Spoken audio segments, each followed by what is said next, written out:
This is Hear Me Out. I'm Celeste Headley. Feminism is about choice. So what should feminists do when women choose subjugation? If you're not familiar with the Tradwife or traditional wife movement, it's a pocket of social media where women exalt the merits of being a homemaker and being a mother, both of which are valid, valuable choices. The thing is, they're doing it because they think it's what women are meant to do and that they're designed to submit to their husbands. That's a pretty surface-level description of what these women say they're after, and there is a definite appeal to the idea of ease, of femininity in the harsh world of 2024. The question is whether Tradwives still get a seat at the feminist table. Feminism hasn't been able to answer for why, despite all of the organizing, all of the work, we're losing. And I think some young women said, well, then if it's this hard, there must be an alternative. Dr. C. Nicole Mason joins Hear Me Out in just a moment. Stay with us.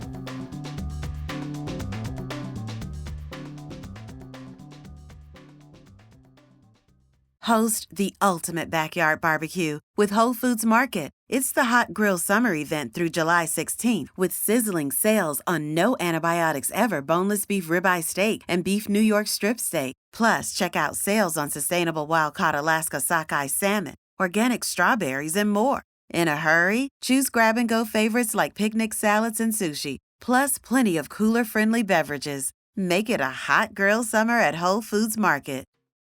Welcome back to Hear Me Out. I'm Celeste Headley. But let's make an important point. You're talking about equality equaling respect. The way you get respect as a woman is by being feminine.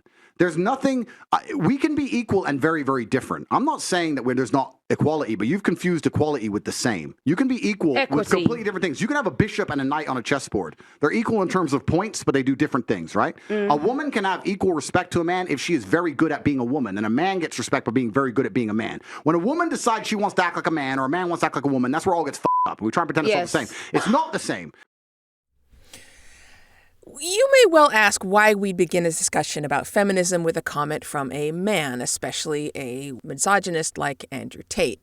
But if you care about achieving gender equality, it's important to at least know what people like Andrew Tate are saying, because a lot of people, men and boys and, yes, women, are getting their beliefs about gender politics from this guy and men like him.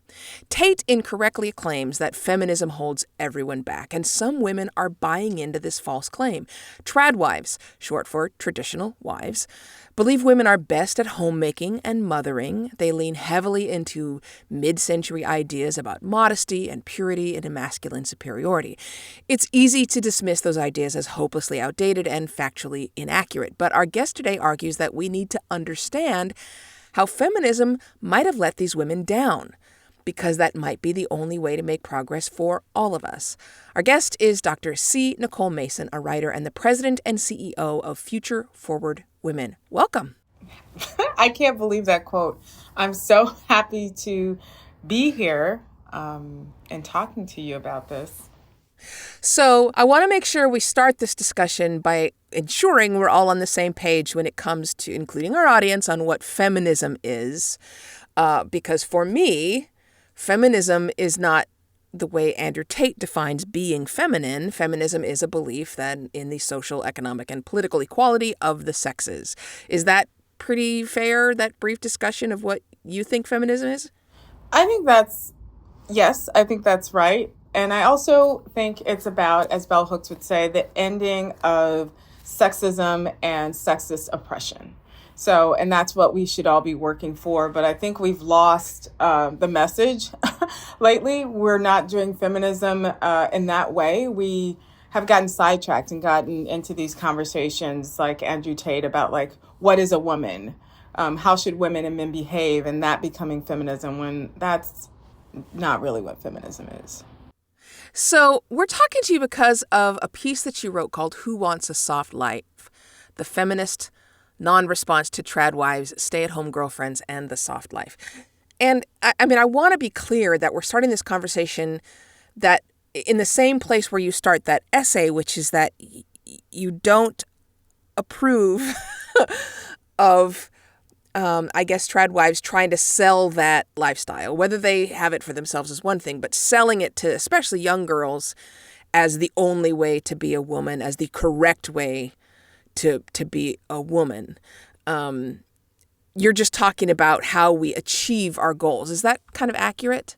Well, I want to say that first I was confused, so because it felt like it came out of nowhere, but it hadn't come out of nowhere. This idea of a trad wife, and you've heard a lot of callbacks by conservatives to the traditional family, traditional men and traditional women, and I hadn't been really paying attention, to be honest, because I thought nobody was paying attention to it. And then one day it felt like everybody was talking about it. And there were all these young women who were on social media making videos talking about the benefits of being a traditional wife or girlfriend or stay-at-home girlfriends. And I was like, what the hell is going on here? And so I just wanted to know more. You have this great line in the piece in which you're watching one of these videos and say the woman is cosplaying June Cleaver in a world of Oprah's, Beyonce's, and Taylor Swift's, which I thought was great. But the end of your piece, and the reason we're talking to you today, is that you don't think we should be condemning them, that that's the wrong strategy for feminism. So give us the brief sort of summary of what your opinion is here. Well, first I started to talk to people about like, what's going on with this trad wife stuff? Like, are you guys thinking about this? What about this soft life? And then I was like, do I want a soft life? Can I have a soft life? Like, what's going on? And for the most part, the women I talked to are really dismissive.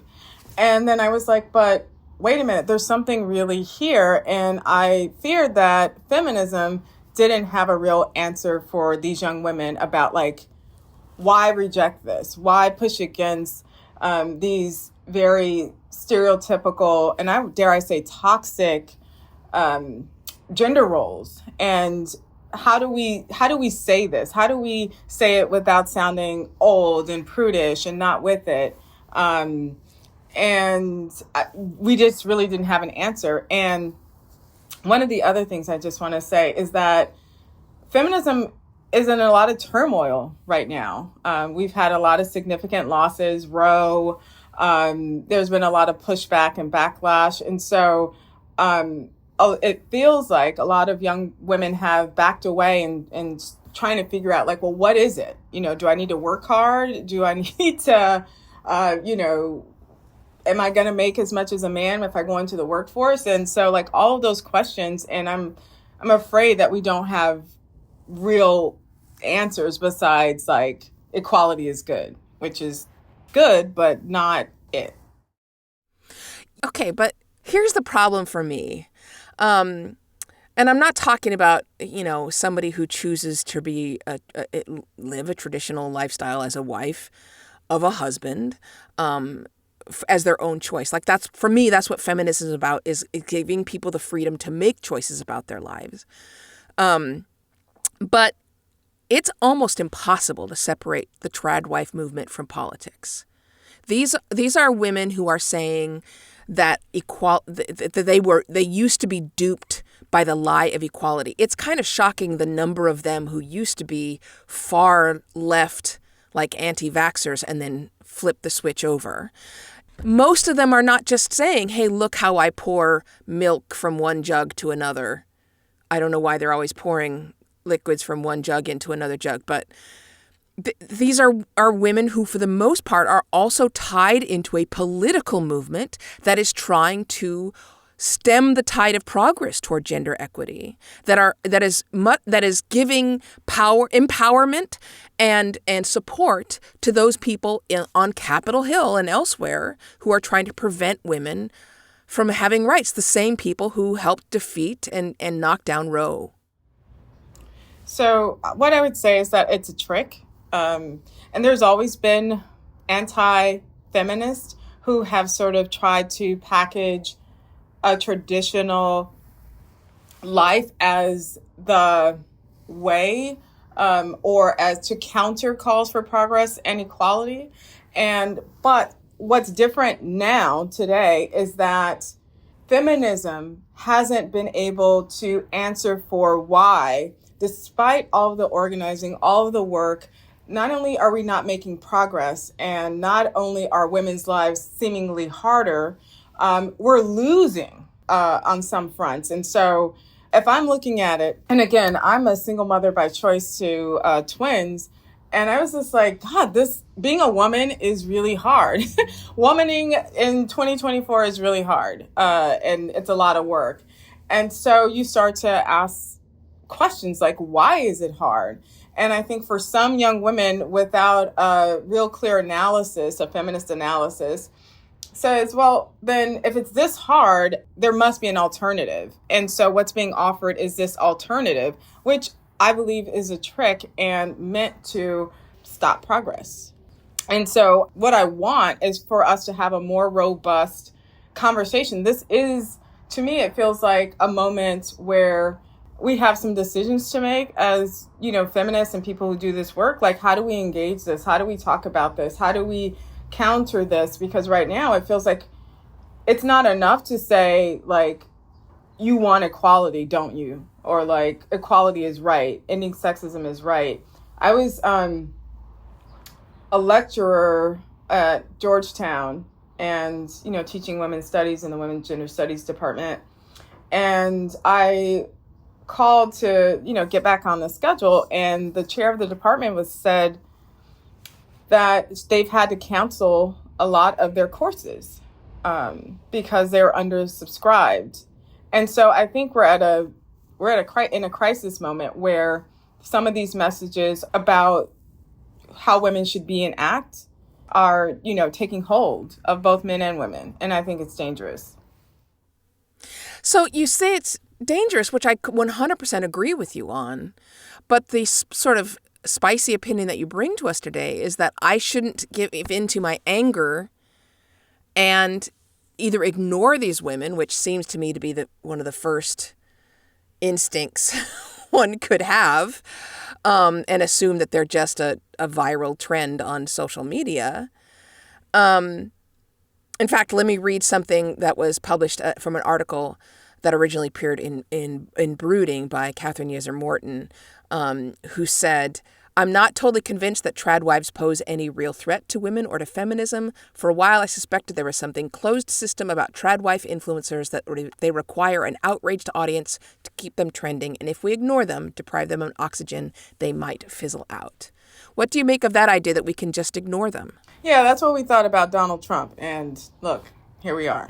So I don't think that we're at a space where we can ignore this because it's actually a moment, right? So we're thinking about progress, we're thinking about roles. So like you said, we can't ignore the political context in which all of this is happening. And it's happening with a big P, right? So in national politics, you're seeing rights stripped away. Women left the workforce in significant numbers after the pandemic. And so as we're trying to regain our foothold in the workforce, there's calls to say, maybe you should not be in the workforce. So it's politics with a big P, but also with a little p, because young women, when they are thinking about, I can just take myself for an example. When I was thinking about like what kind of woman or person I wanted to be in the world, seeing other kinds of women in the world was really important to me. So if there are on social media where young women are getting most of their information, women on social media telling them, just do this, just act feminine, just submit to men, or, go to the Harvard Business Mixer and find a husband, and there's no counter message. There's just us saying, oh, that's ridiculous. Don't pay attention to that. I think we need to be engaging, taking this on, because it actually really is a cultural battle that I think we'll lose. And we can't afford to lose a generation of young women to this. We're going to take a break, but when we come back, we'll talk a little bit more about how to react to the Tradwife movement and women that you say maybe feel like they've been left behind by feminism. But first, a break. This is Hear Me Out, a podcast from Slate. I'm Celeste Headley speaking with C. Nicole Mason, and we'll talk more in just a moment.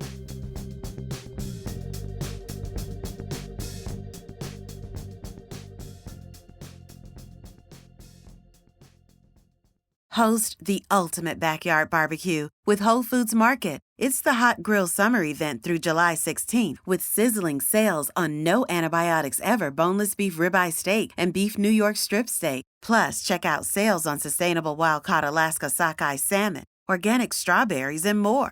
In a hurry? Choose grab-and-go favorites like picnic salads and sushi, plus plenty of cooler-friendly beverages. Make it a hot grill summer at Whole Foods Market.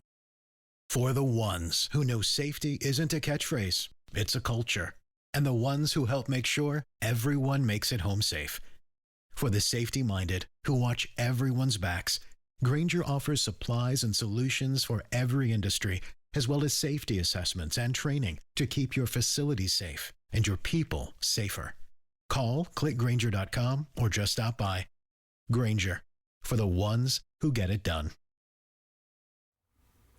And we're back. We continue our conversation on Hear Me Out about feminism and the Tradwife movement. And I'm here with C. Nicole Mason. And before we took a break, we talked about whether or not we could ignore them, which you answered. The other question is, I work a lot in spaces of racial equity. And, we always say, you don't call somebody out, you call them in.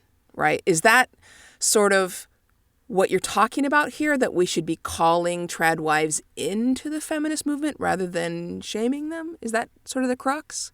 No. That's not it. I actually don't care. Like, make your milk, strap 10 babies to your chest, like, have at it. Like, that's fine.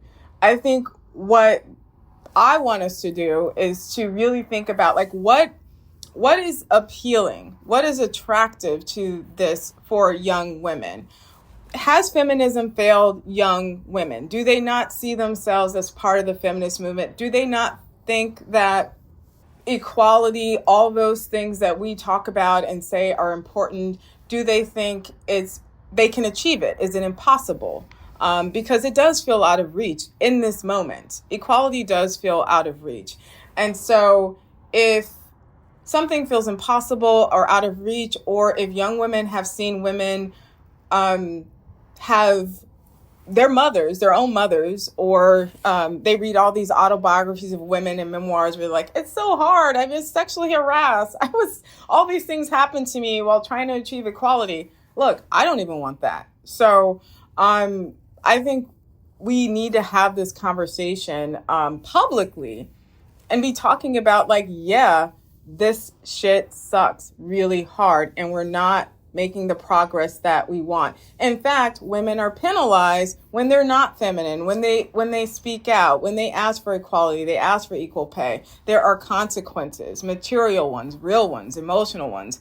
And those are the things I think we're not talking about enough, about the cost associated with pursuing equality and your full self in a society that doesn't value women, that doesn't value women's equality, and expects that women will give of themselves freely and without question. And that, obviously, in a patriarchy, that the natural order of things is that men are on top.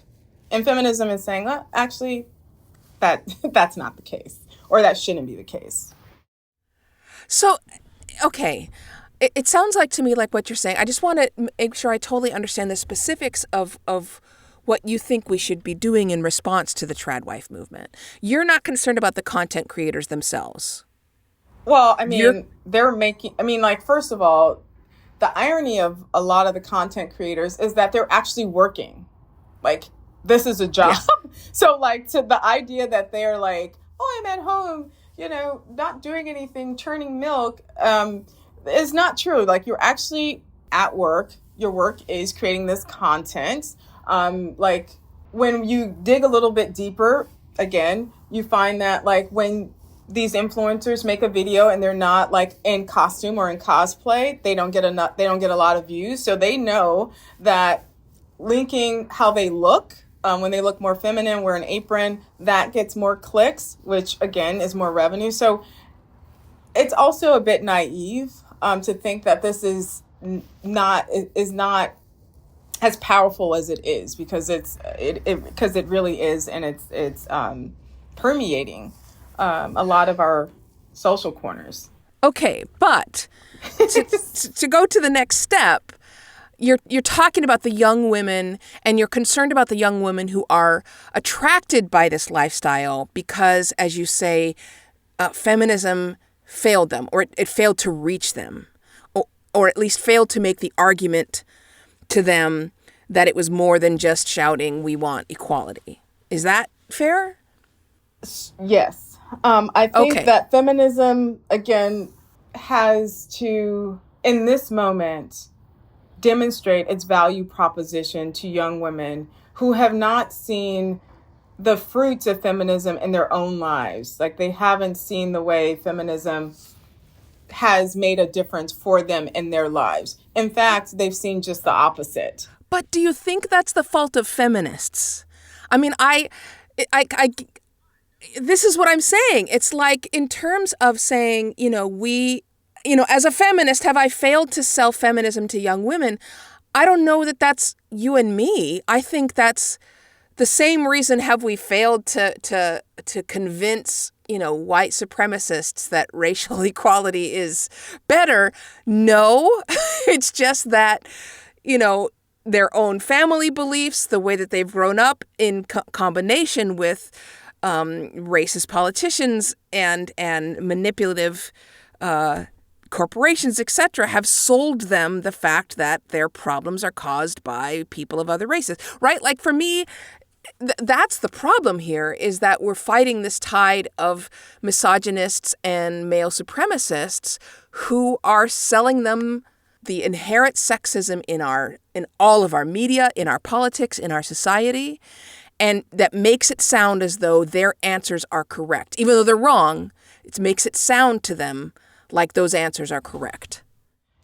My answer to that, I think that is right. I think that is an analysis of both, racial inequality and also sexism, and like why we are where we are. Like, full stop, no problem with that. I think there's another piece to it, though. I think, as a person who's been doing this work for 20 years, and I came in, was like, we're gonna do this. We're gonna end sexism. We're gonna fuck it up. We're gonna do everything. And then 20 years later, I'm like, what the hell is going on? I'm struggling with, I'm struggling. And yes, it's because of sexism and misogyny and all of these things. But it's also, I think we've lost the message, our way. We have not really done feminism, in my opinion. So we have instead done something that's a little bit more watered down. So instead of dismantling sexism and sexist oppression and working on that, we've become boss babes, empowerment ladies, we hold conferences, everything's about empowerment and getting a C-suite job. That's not feminism. That's not feminism. I think we've, because of backlash, because of misogyny, because of all the venom, have pulled back from feminism. And I think that's the problem. Okay, well, that's interesting, because what would that look like then, to lean in? I'm reminded of a piece that Tressie McMillan Cotton wrote for the New York Times, and she was actually talking about Society Rush and in particular the Bama Rush, which was all over social media for a while. And she said this really interesting thing. She said, we can quibble about whether integration ever had a hope of being radically transformative, but it was more radical in practice than its mealy-mouthed descendants' diversity and inclusion. But reaching for the diversity canard to fix our discomfort with Bama Rush content is an overreach. This is Alabama, the University of Alabama. The idea that joining a sorority is integration feels hollow, especially at a place where integration once meant so much. And she goes on to say, she's talking about the sorority brand. She says, if it works really hard and looks pretty while doing it and can grow up to marry it, I ask, why would anyone want to integrate that? So it sounds to me like you're saying our feminism has been, as she says, mealy-mouthed. like the words diversity and inclusion, what would real feminism have looked like? What can we do now to give it a harder edge? Well, I mean, first of all, I think we just need to be honest about like what happened. We've lost our way. And that like when we were first organizing and thinking about this, I'm talking about 20, 30 years ago, 40 years ago, it was about ending sexism, dismantling systems. That is hard fucking work. Just like I think dismantling racism is hard work. But instead of, dismantling the system, we settle for DEI programs. We settle for all these other things that sort of stand in for the real thing. And so I would argue that we need to refocus, really take on feminist sexism, ending sexist oppression, really tackling these systems and doing the work of feminism, frankly. But the reason why I think it's so hard to me is that patriarchy is as important in America or critical as a fundamental organizing principle as capitalism. So when you think about dismantling capitalism, it's everywhere. Just like patriarchy and sexism is everywhere. It's in everything. It's in all of our systems. So it's really hard to think about how you do it. And so you settle for something else. You settle for empowerment seminars. You settle for women's studies departments. You settle for, programs that promote women's leadership instead of the thing that we really need or we say that we want. So, interesting, as I started to dig down this rabbit hole, because I have tried so hard to ignore all Tradwife content, except for I really like Beth Gantz, who's a homesteader in mid-Michigan and fully acknowledges her privilege in being able to homestead and hand make all of her things. She also says homesteading skills are rooted in people who lived in poverty, that people did these things out of necessity, and so trying to do them in the most expensive and beautiful way possible to her, she says, seems super icky. But as I dug down this rabbit hole, I started to see all the researchers who have been looking into the Tradwife movement.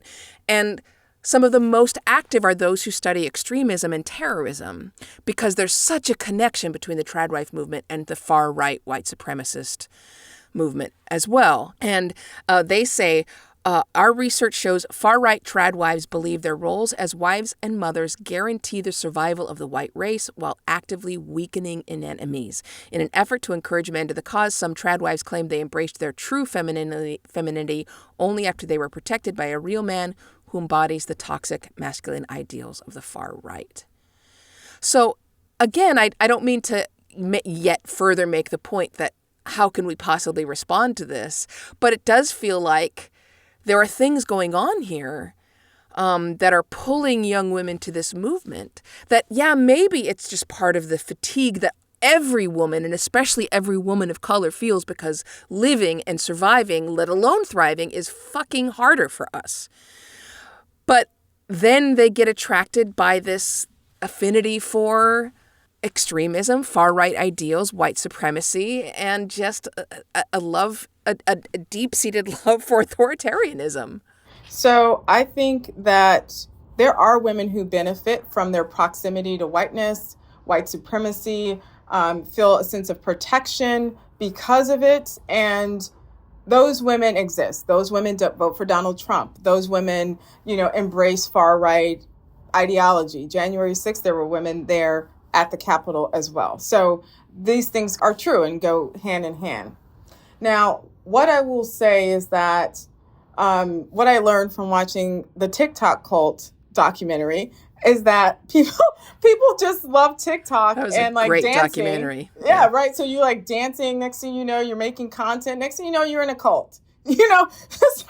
And so if you are thinking about like how to create the best life for yourself, who are you as a woman? How do you have a life that's full of meaning? That's not hard. I mean, nobody wants a difficult life, and the way into it is thinking about being a trad wife or a more traditional, more feminine wife or, feminine expressing. And then next thing you know, you're caught up in something that you had no idea that's connected. So in some ways, I think it's really healthy exploration for both men and women to think about, like, well, who do I want to be in society? Like, what kind of man, what kind of woman do I want to be? We all have those conversations as young people. Like, do I want to get married? Do I want to, what kind of life do I want?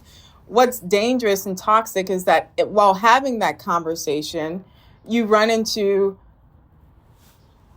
these people, women and men, who are promoting this idea of manhood, masculinity, womanhood, that is maybe dangerous or problematic. But as you said, it's also attached to these other things that is, also dangerous and problematic. And what I wonder, what I would say for feminists is that being dismissive of it, not taking it seriously, not willing to engage it. I do feel like it's a culture war, and it's something that we should be really thinking about, that we do ourselves a disservice as a movement and as thinking people to not take this seriously, because it is really very serious, and it's also quite dangerous. Okay, we're going to talk more about that in just a moment, but we'll take a quick break first. I'm talking to Nicole Mason about how feminists should respond to the Tradwife movement, and we'll continue in a moment. This is Hear Me Out.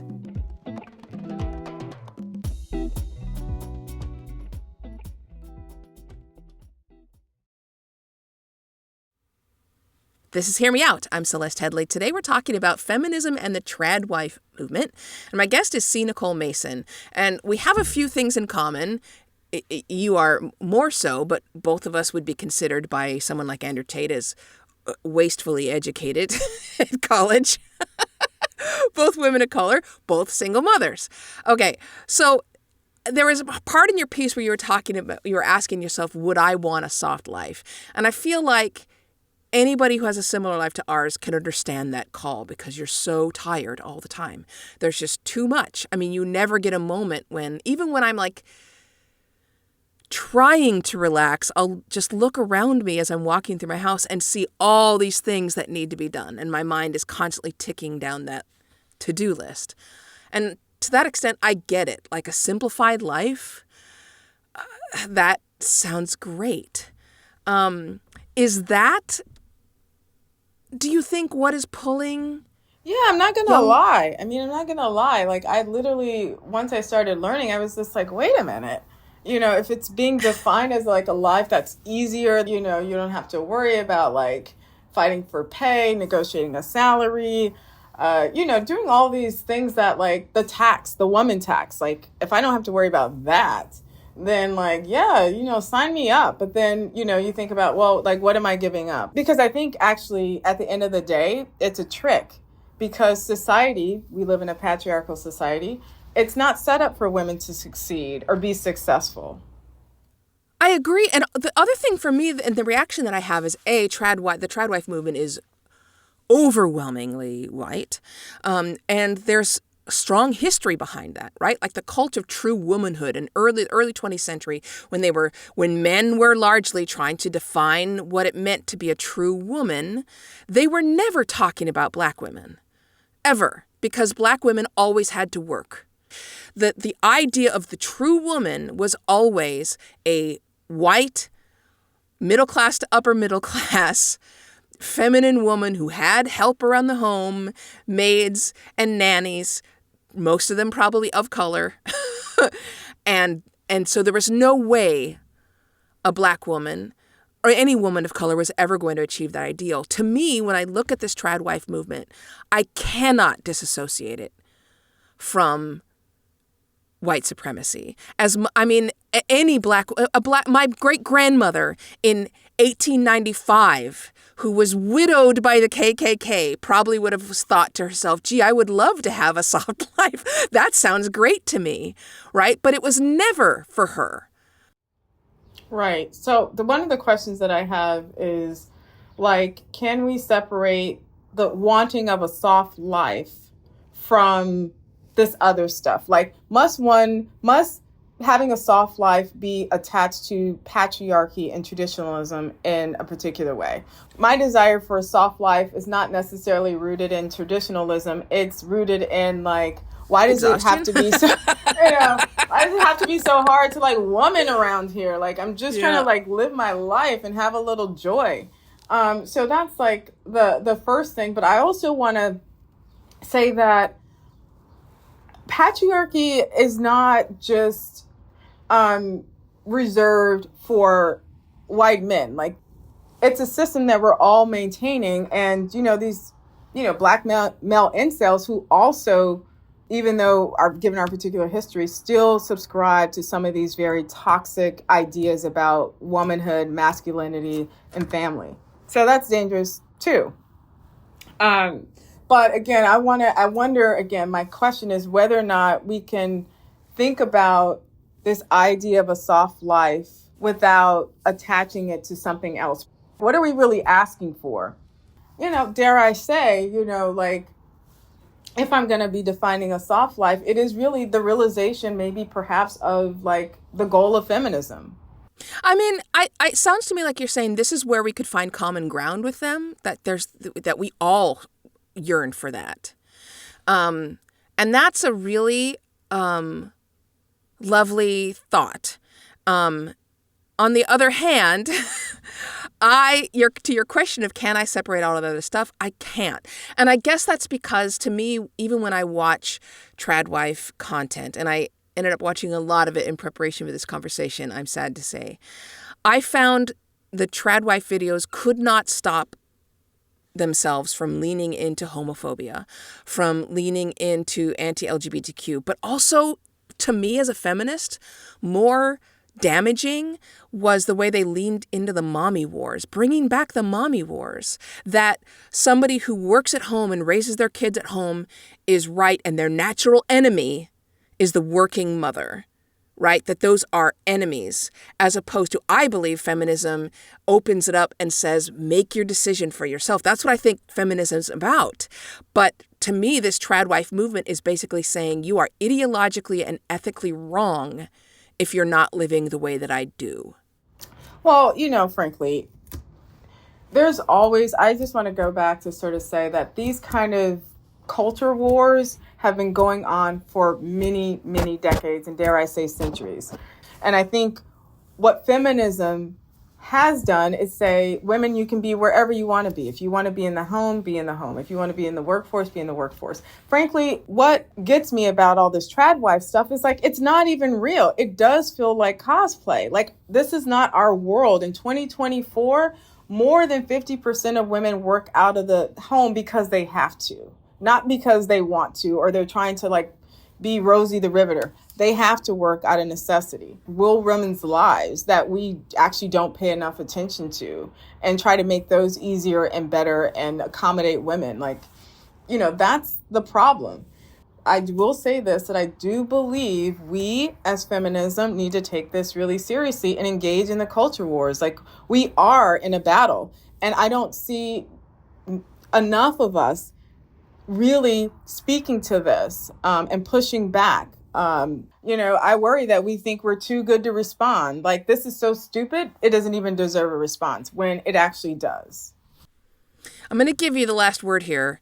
I would never say don't argue back, because I think one of the main things, well, we agree on a lot, but one of the main things we agree on is the Tradwife movement is toxic and dangerous, both to those who are not part of it, but I think to those who are part of it.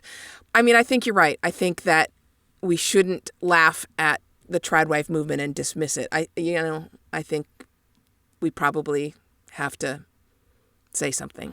We have to do more than say something. Like, I feel like we've just sustained so many losses over the last, 3 years. Like, Roe fell, like, they're taking away, they're coming for reproductive rights, not even just rights, but like all of these things.